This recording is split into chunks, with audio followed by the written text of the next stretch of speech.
Welcome back to Curious Minds. A space where we explore mysteries, history, science, and the ideas that shape how we see the world. Before it was called Iran, it was Persia.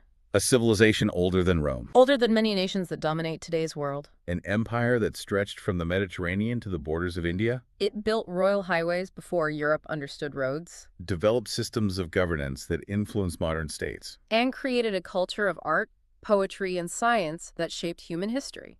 But the Persia of Cyrus the Great is not the Iran of today.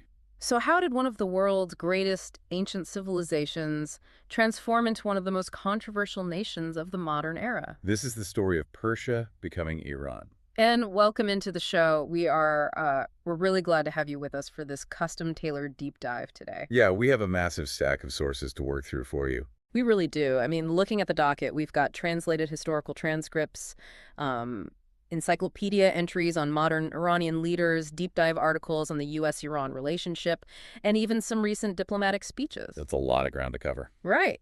And our mission today is to synthesize all of this for you. We want to connect the dots, right? Drawing a line from the ancient Achaemenid Empire all the way to the modern Islamic Republic. But before we open the first text, we do need to establish a really crucial ground rule for this deep dive. Yeah, absolutely. Because the sources you provided contain some highly politically charged content.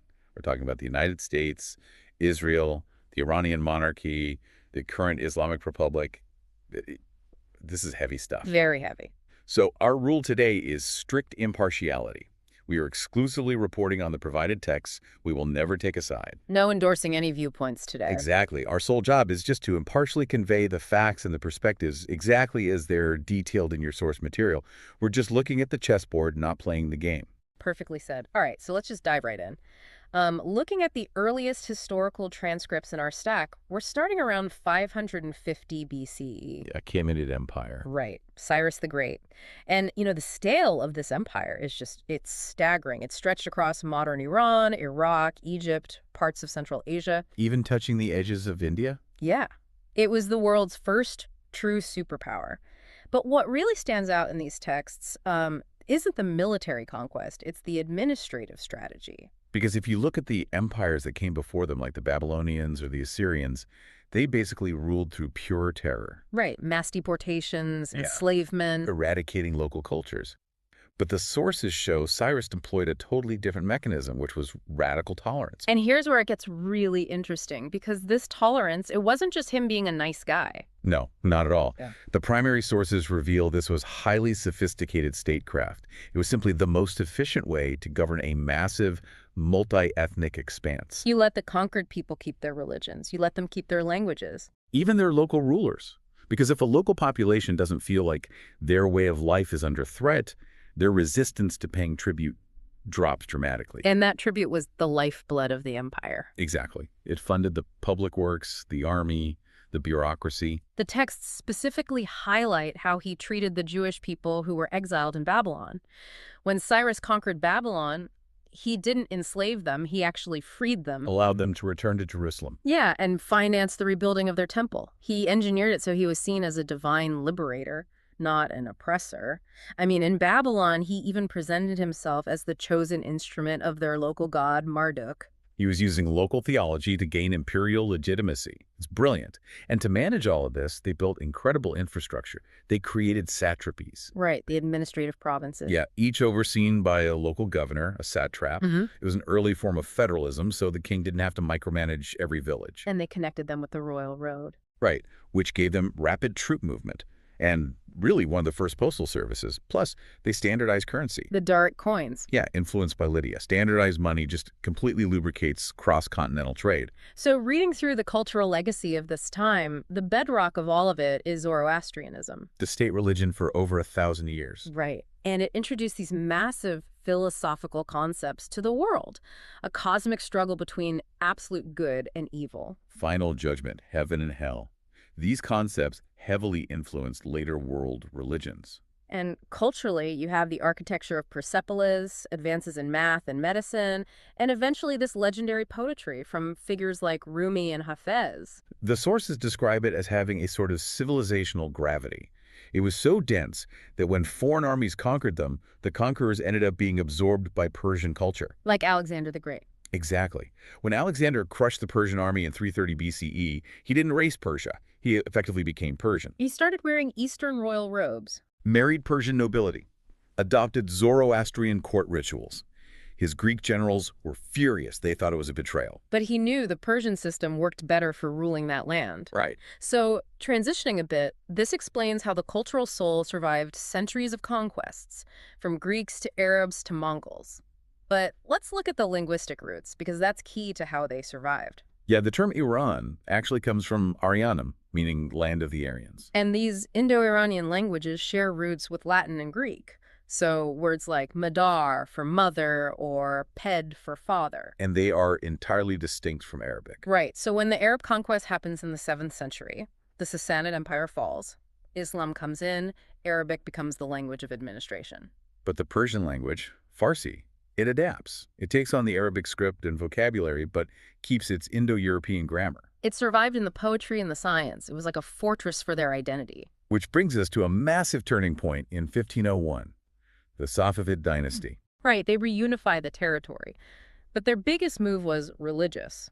Up until then, the region was mostly Sunni Muslim. But the Safavids established Twelver Shia Islam as the absolute official state religion. Which is wild because the surrounding Islamic world was heavily Sunni. Why isolate yourself like that? Well, what's fascinating here is that it was pure geopolitical strategy. The Safavids were terrified of the Ottoman Empire to their west, which was a massive Sunni superpower. Oh. If Iran stayed Sunni, the Ottomans could justify invading them in the name of religious unity. By forcing the country to become Shia, the Safavids built an ideological wall. It's like grafting a new branch onto an ancient tree. The religion changed, but the deep Persian roots fed the new growth. Exactly. It structurally separated Iran from the Arab world, creating a geopolitical reality we still see today. Okay, so internally they called themselves Iran, but the West still called them Persia. That sets up our next major shift. All right, the rebranding. 1935. Reza Shah Pahlavi, who took power in a 1921 British-backed coup, sends out a diplomatic letter demanding the world call the country Iran. So what does this all mean? Well, the sources say he wanted to shed this Western Orientalist view of Persia as some exotic, stagnant land of flying carpets and ancient ruins. He was pushing rapid modernization, railways, secular education. He even banned traditional Islamic clothing. He wanted to project a strong, sovereign, modern nation, Yeah. Iran. But that sovereignty gets completely shattered just a few years later. 1941, World War II. Right. Iran declares neutrality, but Britain and the Soviet Union invade anyway. It was pure geopolitical math. The Allies needed Iranian oil, and they needed a safe supply corridor to get weapons to the Soviets to fight the Nazis. So they just force Reza Shah to abdicate and put his young son, Mohammad Reza Pahlavi, on the throne. If we connect this to the bigger picture, this 1941 invasion left a deep scar on the Iranian psyche. It proved that because of their geography and their oil, foreign powers would always try to control them. Which leads perfectly into arguably the most traumatic event of their modern history, the 1953 coup. Yeah, the Mossadegh crisis. So in 1951, Mohammad Mossadegh is elected prime minister. He's democratic, he's a nationalist, and he sets his sights on the Anglo-Iranian oil company. Which was completely controlled by the British, and the Iranians felt massively exploited. The British were pulling out immense wealth, while Iranian oil workers lived in awful conditions. And the sources point out that right around this time, the U.S. had agreed to a 50-50 profit split with Saudi Arabia. Right. So Mossadegh says to the British, we want the 50-50 split too. And the British, who are drowning in WWII debt, just flat out say no. So Mossadegh nationalizes the oil. He evicts the British. And the British respond with a global boycott on Iranian oil, crippling the economy. When Mossadegh didn't cave, the British went to the U.S. for help to overthrow him. But President Truman wasn't interested in bailing out a British oil company. No. So the British intelligence, MI6, they change the narrative. They go to the new president, Eisenhower, and say, look, Iran borders the Soviet Union, Mossadegh's economy is crashing, he's going to turn to the communists for help. The two-day party. Exactly. They framed it entirely as a Cold War crisis. If you don't help us, Iran falls behind the Iron Curtain. And that worked. Oh, it worked perfectly. Operation Ajax, 1953.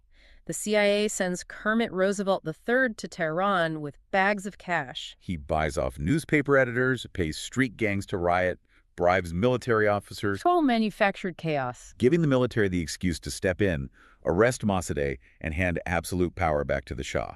And the sources highlight this really profound dual memory of 1953. It's like two people watching the exact same event, but remembering entirely different stories. In Washington, the coup was seen as a flawless Cold War victory. They saved an ally from the Soviets on the cheap. But in Iran, it was the original sin.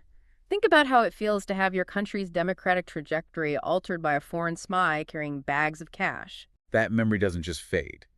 It planted the seeds for everything that came later. Okay, let's unpack the Shah's reign following the coup because it is full of contradiction. He had absolute power now. Right. And he kicks off the White Revolution in 1963. An aggressive modernization program. Land reform, taking land from the rich and giving it to peasants. Granting women the right to vote. And economically, it looked like a miracle at first. GDP tripled between 1950 and 1979. He used oil money to buy massive amounts of U.S. military hardware. Fifth strongest military in the world by 1977. He even started a nuclear program with the U.S. Atoms for Peace initiative. But there was a very dark side to this boom. The land reforms actually pushed millions of peasants into the cities because their plots were too small, creating huge slums. Inflation was out of control. And if you complained, you dealt with SAVAK. The secret police, trained by the CIA and Mossad. The human rights reports here are brutal. Censorship, torture, absolute political suppression. And while the people suffered, the Shah developed what historians call an Icarus complex. He became totally detached from reality. The perfect example of the texts is the 1971 Persepolis celebration. 2,500 years of the monarchy. He built a massive tent city for global elites in the desert. Baccarat crystal, food flown in daily from Paris. It was grotesque opulence while his people couldn't afford bread. And then in 1976, he actually abolishes the Islamic calendar. Right, and replaces it with an imperial one starting from Cyrus the Great. Just a massive insult to a deeply religious country. The paradox is that the Shah saw himself as this great progressive nationalist. He even stood up to Western oil companies in 1973. But his people just saw an out-of-touch American puppet backed by a torture squad. Which brings the pressure cooker to a boil. 1979, the revolution. And it starts with Ayatollah Ruhollah Khomeini. He'd been exiled by the Shah back in 1964. First to Iraq, then Paris. And from exile, Khomeini does something incredible. He merges traditional Shia theology with third world anti-imperialism. He framed the Shah as Yazid, the ultimate historical tyrant in Shia Islam. His message was clear: neither East nor West Islamic Republic. And his theological innovation was Vilayat-e-Faqih, the guardianship of the Islamic jurist. Meaning, clerics shouldn't just advise the government, they should be the government. With absolute veto power. But how did he spread this message with SAVAK watching everything? Cassette tapes. It's so low-tech, but so brilliant. SAVAK was busy hunting communist guerrillas. They totally ignored the mosque networks. Khomeini's sermons were smuggled in on tapes, copied in the bazaars, and played over mosque loudspeakers everywhere. By 1978, things just spiral out of control. The Cinema Rex fire kills hundreds. The public instantly blames SAVAK. Then Black Friday, the military guns down protesters in Jala Square. That severed any hope of compromise. But the fatal blow was the oil workers. They go on strike. Shutting down the refineries. They wiped out 7% of the global oil supply instantly. The Shah's regime lost its financial oxygen. Historians call it an unthinkable revolution. The country wasn't broke from a war. They didn't lose a military campaign. It was just sustained, unarmed mass protests that broke the psychological will of the state. In January 1979, the Shah, who was secretly dying of cancer, flees the country. And 2 weeks later, Khomeini returns. The monarchy is dead. The Islamic Republic is born. And that completely upends modern geopolitics. Especially with the U.S. November 1979, the hostage crisis. Radical students stormed the U.S. Embassy in Tehran, taking 52 Americans hostage for 444 days. And this raises an important question. How do you navigate a relationship when history is the battlefield? Americans remember 1979 as this unprovoked betrayal. Iranians remember 1953 as the original sin. They are separated by memory. And the trauma just compounds. In 1980, Saddam Hussein invades Iran. The Iran-Iraq War. 8 years of brutal trench warfare, chemical weapons. It was a crucible that forged the modern Islamic Republic. It led to the creation of the IRGC, the Revolutionary Guard, to protect the state from coups and invasions. And right at the end of that war, in 1988, another massive trauma. The U.S. Navy accidentally shoots down Iran Air Flight 655. 290 civilians killed. The U.S. says it was a tragic mistake in a war zone. Iran sees it as a deliberate atrocity. Again, completely irreconcilable memories. After Khomeini dies in 1989, Ali Khamenei becomes supreme leader, and the strategy shifts to exporting the revolution. Proxy conflicts. They realize they can't win a conventional war, so they fund militias.